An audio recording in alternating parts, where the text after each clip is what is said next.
ರಾಜ್ಯದ ರಾಜಧಾನಿ silicon city, garden city ಬೆಂಗಳೂರಿನಲ್ಲಿ ಗಾಂಜಾ ಗಾರ್ಡನ್ ಇದೆ ಅಂತಂದ್ರೆ ನೀವು ನಂಬಲೇಬೇಕು. ಹೌದು, ಪವರ್ ಟಿವಿಯಲ್ಲಿ ಗಾಂಜಾ ಕೃಷಿಯ ಎಕ್ಸ್ಕ್ಲೂಸಿವ್ ಮಾಹಿತಿಯನ್ನ ಈಗ ನಿಮಗೆ ಸುದ್ದಿ ತಿಳಿಸ್ತೀವಿ.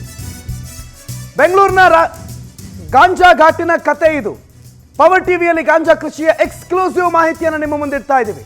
ಇದೆಲ್ಲ ದೂರ ಅಲ್ಲ, ಯಲಹಂಕದ ಅಟ್ಟೂರು ಸ್ಮಶಾನದಲ್ಲಿ ಗಾಂಜಾ ಗಿಡಗಳು ಕಾಣಿಸುತ್ತವೆ. ಇಡೀ ಸ್ಮಶಾನದಲ್ಲಿ ನೂರಾರು ಗಾಂಜಾ ಗಿಡಗಳು ಬೆಳೀತವೆ. ಬೆಂಗಳೂರಿನಲ್ಲೇ ಎಗ್ಗಿಲ್ಲದೆ ಗಾಂಜಾ ಕೃಷಿ ನಡೀತಾ ಇದೆಯಾ, ಅಥವಾ ಗಾಂಜಾ ಖರೀದಿ ಕಷ್ಟ ಅಂತ ಗಾಂಜಾ ಕೃಷಿಗೆ ಯಾರಾದರೂ ಕೈ ಹಾಕ್ಬಿಟ್ರಾ? ಹೊರಗಡೆಯಿಂದ ತರಬೇಕು, ಹೊರಗಡೆಯಿಂದ ತರಿಸ್ಬೇಕು, ಅದಕ್ಕೊಂದಿಷ್ಟು ತೊಂದರೆಗಳು, ಎಲ್ಲೆಲ್ಲಿಂದೋ ಬರೋದು.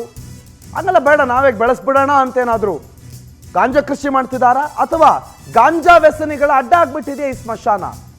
ಗಾಂಜಾ ಗಾರ್ಡರ್ ಇದ್ರೂ ಕೂಡ ಯಾರು ಕೂಡ ಗಮನಿಸ್ತಾ ಇಲ್ಲ.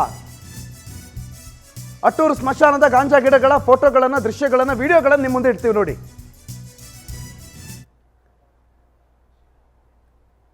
ನೋಡಿ, ಇವೇ ಗಾಂಜಾ ಗಿಡಗಳು ಅಂತಂದ್ರೆ ಹೀಗೆ ಇರುತ್ತವೆ, ಇದೇ ರೀತಿನಲ್ಲಿ ಕಾಣುತ್ತವೆ ಈ ಗಾಂಜಾ ಗಿಡಗಳು. ಇದರಲ್ಲೇ ಬೆಳೆದು ಇದನ್ನ ಯುವಕರಿಗೆ, ಕಾಲೇಜ್ ಮಕ್ಕಳಿಗೆ ಕೊಟ್ಟು ಅವರನ್ನು ಮಾದಕ ವ್ಯಸನಿಗಳಾಗಿ ಮಾಡಲಾಗ್ತಾ ಇದೆ. ಇತ್ತೀಚೆಗೊಂದು ಚಿತ್ರ ಬಂತಲ್ಲ, ಸಿನಿಮಾ ಬಂತಲ್ಲ, ಆ ಸಿನಿಮಾದಲ್ಲಿ ಇದನ್ನೆಲ್ಲ ತೋರಿಸಿದ್ರು.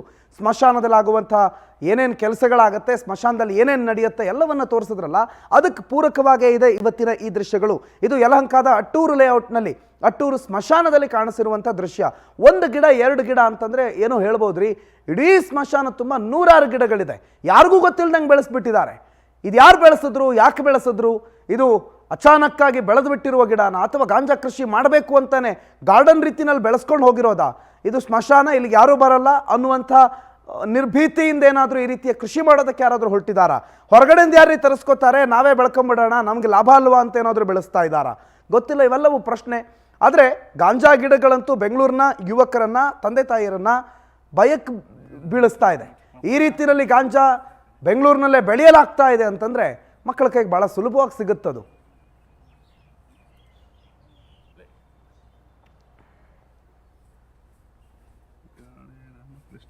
ಪ್ರಕಾಶನ ಸಮಾಧಿ ಪಕ್ಕ ಎರಡೈತೆ.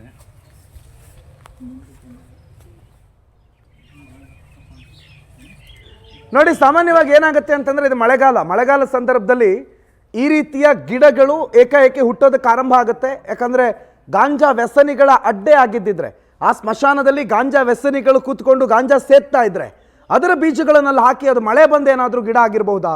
ಅಥವಾ ಏನಾದರೂ ಬೆಳಿಬೇಕು ಅಂತಾನೆ ಇಲ್ಲಿ ತಂದು ಗಿಡ ಹಾಕಿದ್ರ?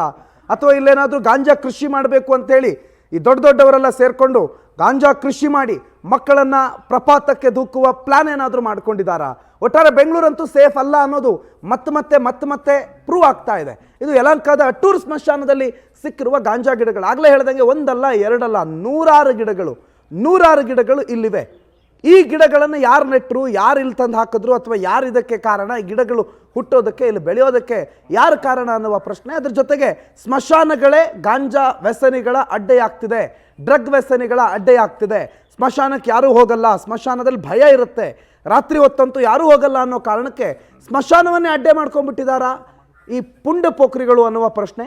ಯಲಹಂಕದ ಅಟ್ಟೂರಿನಲ್ಲಿ ಗಾಂಜಾ ಗಿಡಗಳು ಈ ರೀತಿಯಲ್ಲಿ ಕಾಣಿಸ್ಕೊಳ್ತಾ ಇದ್ರೆ ಅಕ್ಕಪಕ್ಕದ ನಿವಾಸಿಗಳಿಗೆ ಸಹಜವಾದಂಥ ಆತಂಕ. ಮನೆ ಪಕ್ಕದಲ್ಲೇ ಗಾಂಜಾ ಬೆಳೀತಿದ್ದಾರೆ, ಇನ್ನು ಮನೆ ಒಳಗೆ ಬರಲ್ವಾ, ಮಕ್ಕಳ ಕೈಗೆ ಸಿಗಲ್ವಾ ಅಂತ ಮಕ್ಕಳ ತಂದೆ ತಾಯಿ ಆತಂಕಗೊಂಡಿದ್ದಾರೆ. ವೆಂಕಟೇಶ್ ಈ ಬಗ್ಗೆ ಹೆಚ್ಚಿನ ಮಾಹಿತಿ ಕೊಡ್ತಾರೆ ಫೋನ್ ಸಂಪರ್ಕದಲ್ಲಿ.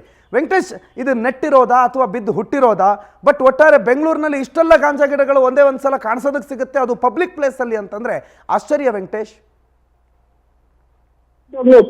ಕೇಳಿದ್ರೆ ಸರ್ಕಾರ ಒಂದ್ ಕಡೆ, ಮತ್ತೊಂದ್ ಕಡೆ ಏನೋ ಒಂದು ಪೊಲೀಸ್ ಇಲಾಖೆ ಕೂಡ ಗಾಂಜಾವನ್ನ ಮುಕ್ತ ಮಾಡಬೇಕು, ರಾಜ್ಯದಲ್ಲಿ ಯಾವುದೇ ಕಾರಣಕ್ಕೂ ಸಿಗಬಾರದು ಅನ್ನುವ ನಿಟ್ಟಿನಲ್ಲಿ ಕೂಡ ಸಾಕಷ್ಟು ಕೆಲಸಗಳನ್ನ ಮಾಡ್ತಾ ಇದ್ದಾರೆ. ಈ ನಿಟ್ಟಿನಲ್ಲಿ ಕೂಡ ಪವರ್ ಟಿವಿ ಕೂಡ ಸಾಕಷ್ಟು ಸಾರಿ ಮನವಿಯನ್ನ ಮಾಡಿತ್ತು. ಅಂದ್ರೆ ಯುವ ಜನತೆಗೂ ಕೂಡ ಇಂತಹ ದುಶ್ಚಟಗಳಿಗೆ ದಾಸರಾಗಬೇಡಿ ಅಂತ ಹೇಳಿ.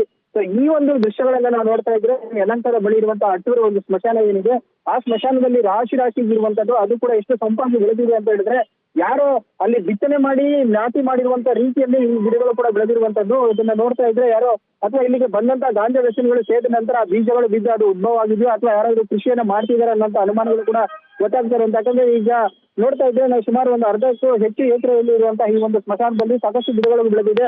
ಸಂಬಂಧಪಟ್ಟಂತ ಪೊಲೀಸರಿಗೂ ಕೂಡ ಗಮನವನ್ನ ಹರಿಸಬೇಕು ಅಂತ ಹೇಳಿ ಸ್ಥಳೀಯರು ಕೂಡ ಮನವಿಯನ್ನ ಮಾಡ್ಕೊಳ್ತಾ ಇದ್ದಾರೆ.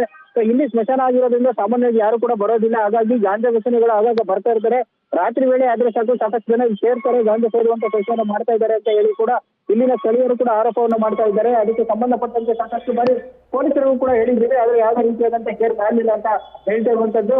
ಒಟ್ಟಾರೆ ರಾಜಧಾನಿಯಲ್ಲಿ ಇಷ್ಟು ಹತ್ತಿರದಲ್ಲಿರುವಂತದ್ದು ಕೂಡ ಇಷ್ಟು ದೊಡ್ಡ ಪ್ರಮಾಣದಲ್ಲಿ ಗಾಂಜಾ ಸಿಗ್ತಾ ಇದೆ ಅಂತ ಹೇಳಿದ್ರೆ ಎಲ್ಲೋ ಒಂದು ಕಡೆ ಪೊಲೀಸ್ ಇಲಾಖೆ ಏನಾದ್ರು ಇವರಿಗೆ ಪೆಗ್ನರ್ಗಳ ರೀತಿಯಾಗಿ ಏನಾದ್ರು ಕೆಲಸ ಮಾಡ್ತಾ ಇದಾರ ಅಂತ ಅನುಮಾನಗಳು ಕೂಡ ಆಗ್ತಾ ಇರುವಂತದ್ದು. ಒಂದು ಪಾಕೆಟ್ ಗಾಂಜಾ ಕೂಡ ಸಿಗ್ಬೇಕಂತ ಸಾಕಷ್ಟು ಕಷ್ಟ ಆಗುತ್ತೆ. ಅದನ್ನ ಪೆಗ್ನರ್ಗಳು ಕೂಡ ತಲುಪಿಸುವಂತ ಕೆಲಸದಲ್ಲಿ ಬಹಳಷ್ಟು ಶ್ರಮ ವಹಿಸ್ತಾರೆ ಅಂತ ಹೇಳಿದ್ರೆ ಬೇರೆ ಬೇರೆ ಅನ್ಯ ಮಾರ್ಗಗಳಲ್ಲಿ ಇರಿಸಿ ಹುಡುಗರಿಗೆ ಸ್ಟೂಡೆಂಟ್ಸ್ ಆಗಿರ್ಬೋದು, IT ಉದ್ಯೋಗಿಗಳಾಗಿರ್ಬೋದು, ಇಂಥವ್ರಿಗೆ ತಲುಪಿಸುವಂತ ಕೆಲಸವನ್ನ ಮಾಡ್ತಾರೆ.